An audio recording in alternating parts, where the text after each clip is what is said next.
बघा आणखीन काय घडतंय। पुढली बातमी अशी की मंत्री जयकुमार गोरे यांना अडकवण्याच्या प्रयत्न शरद पवार यांच्या पक्षाचा मोठा हात असल्याचा आरोप जो आहे तो मुख्यमंत्री देवेंद्र फडणवीस यांनी सभागृहात केला। या प्रकरणात सुप्रिया सुळे आणि रोहित पवार हे आरोपी तुषार खरात यांच्या संपर्कात होते असा थेट आरोपच त्यांनी केला। तसंच विरोधकांनी कितीही प्रयत्न केला तरी आम्ही तिघे एकमेकांच्या पायात पाय घालणार नाही तर एकमेकांच्या हातात हात घेऊन काम करणार असल्याचंही ते यावेळी म्हणाले। याच्यामध्ये थेट या सगळ्यांशी पूर्णपणे संपर्कात राष्ट्रवादी काँग्रेस शरद पवार गटाचे लोक दिसतात। पुराव्यानिशी सांगतो, पुराव्यानिशी या ठिकाणी प्रभाकरराव देशमुख थेट याच्यामध्ये 100 वेळा या तिन्ही आरोपींशी बोललेले आहेत आणि व्हिडिओज त्यांच्याकडे गेले आहेत, त्यांच्याकडनं उत्तर आलेलं आहे। पण त्याहीपेक्षा मला जसं वाईट वाटतं, मी काय त्यांच्यावर आरोप करत नाहीये, पण त्यांनी आत्मचिंतन केलं पाहिजे। ते म्हणजे आदरणीय सुप्रियाताई सुळे आणि या सभागृहाचे सदस्य श्री रोहित पवार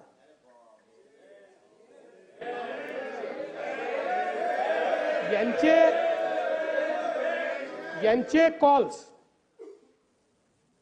तुषार खरात आणि यांच्या विरुद्ध जे व्हिडिओ केलेले आहेत ते व्हिडिओ केल्यानंतर त्यांनी यांना पाठवले आहेत।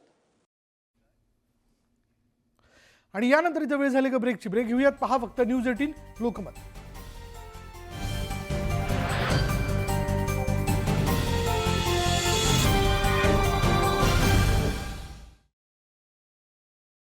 फर्टिलायझर कंपनीमधून 62 कोऱ्या चेकची चोरी झाली आणि हे चेक वापरून मोठी रक्कम काढण्याचा मानस होता, मात्र कंपनीने सावधतेची भूमिका घेतल्यानं चोर फसला। या प्रकरणी गुन्हा दाखल झाला असून तपास सुरू आहे।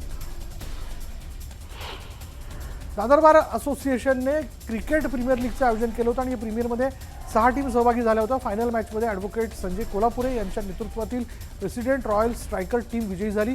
प्रेसिडेंट रॉयल स्ट्रायकर स्टार्स यांच्यात फायनल मॅच झाली। प्रथम बॅटिंग करताना प्रेसिडेंट रॉयल स्ट्रायकर्सने 4 ओव्हरमध्ये 44 रन्स केले, तर 44 रन्सचा पाठलाग करण्यासाठी मैदानात उतरलेली AK रायझिंग स्टार्सची टीम 42 रन करू शकली।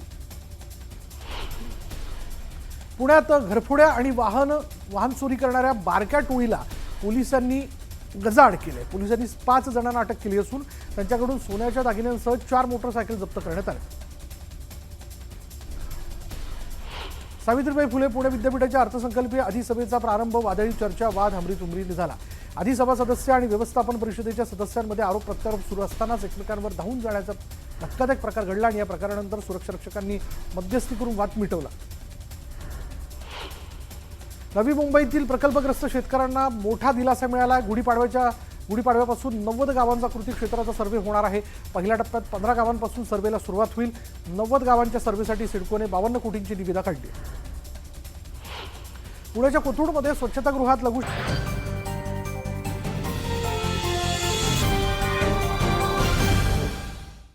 आता ब्रेक नंतर आपण बघूयात कुणाल कामराकडून एक नवीन व्हिडिओ पोस्ट करण्यात आलाय। स्टुडिओतील तोडफोडीवर कामराकडून नवं गाणं जे आहे ते रिलीज करण्यात आले, बघूयात। भारत का एक और एंथम। हम होंगे कंगाल, हम होंगे कंगाल, हम होंगे कंगाल एक दिन। मन में अंधविश्वास, देश का सत्यानाश, हम होंगे कंगाल एक दिन।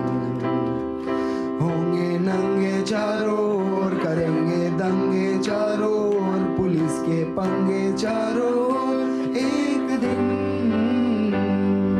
मन में नथुराम, हरकते आसाराम, हम होंगे कंगाल एक दिन। होगा गाय का प्रचार, लेके हाथों में हथियार, होगा संघ का शिष्टाचार एक दिन। जनता बेरोजगार, गरीबी की कगार, हम होंगे कंगाल एक दिन। विकसित भारत का एक और आणि कुणाल कामराकडनं आता एक नवीन व्हिडिओ जो आहे तो पोस्ट करण्यात आलेला आहे.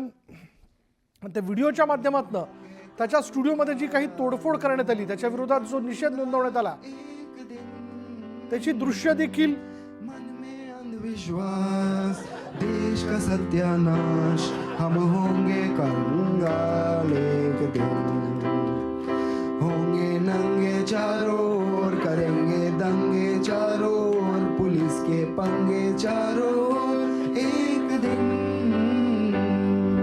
मन में नथुराम, हरकते आसाराम, हम होंगे कंगाल एक दिन, होगा गाय का प्रचार, लेके हाथों में हथियार, होगा संघ का शिष्टाचार एक दिन, जनता बेरोजगार, गरीबी की कगार, हम होंगे कंगाल एक दिन। विकसित भारत का एक और एंथम,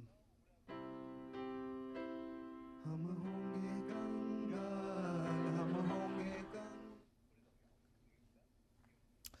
तर खासदार संजय राऊत यांनी स्टँडअप कॉमेडियन कुणाल कामराबाबत प्रतिक्रिया दिली आहे. कुणाल कामरा माफी मागणार नाही, मी त्याला ओळखतो, कारण त्याचा आणि माझा DNA सारखाच आहे, तो झुकणार नाही.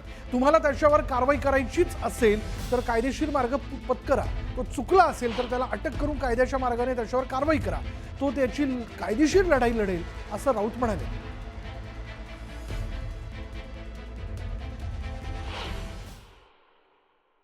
बघा, मी त्याला ओळखतो, त्याचं आणि माझा DNA सारखा आहे. हां, असे अनेक लोक आहेत जे लढणारे लोक आहेत, झुकणार नाहीत. माझंही तेच म्हणणं आहे, कायदेशीर कारवाई केली पाहिजे. तुम्ही जर कुणाल कामरा हा चुकला आहे, त्यांनी काहीतरी वेगळी भूमिका मांडली आहे जी कायद्याच्या चौकटीत बसत नाही, त्याच्यावर तुम्ही कायद्यानं कारवाई करा, त्याला अटक करा. तुम्ही त्याला अटकही करू शकता, तो कायदेशीर लढाई लढेल. संजय राऊतांचा आणि कुणाल कामरांचा DNA 100% एक होऊ शकतो, तरी शक्यता काय नाकारता येत नाही. किंवा ते जर का स्वतःच बोलत असेल तर ते सत्य देखील आहे, तो देखील वेडा आणि हे देखील वेडे आहेत. निश्चितच असणार हरामखोरांचा DNA एकच असतो. निश्चितच असणार हरामखोरांचा DNA एकच असतो. निश्चितच असणार हरामखोरांचा DNA एकच असतो. तर मंडळी, आतापर्यंतच्या वेगवेगळ्या घडामोडी आपण या बुलेटिनमध्ये जाणून घेतल्या. यानंतर देखील वेगवान स्वरूपातल्या बातम्या आपल्याला बघायच्यात, पण त्यापूर्वी एक नजर महत्त्वाच्या बातम्यांवर. महत्त्वाच्या बातम्या. प्रायोजक पुष्कराज रागी डिलाइट्स, महाराष्ट्राचं लाडकं आणि नंबर 1 नाचणी सत्व.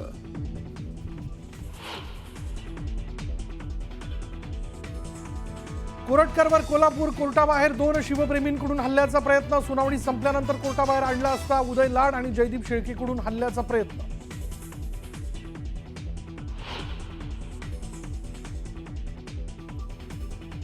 प्रशांत कोरटकरला 3 दिवसांची पोलीस कोठडी. कोल्हापूर पोलिसांनी मागितली होती 7 दिवसांची कोठडी. आक्षेपार्ह वक्तव्य प्रकरणी कोरटकर अडचणीत.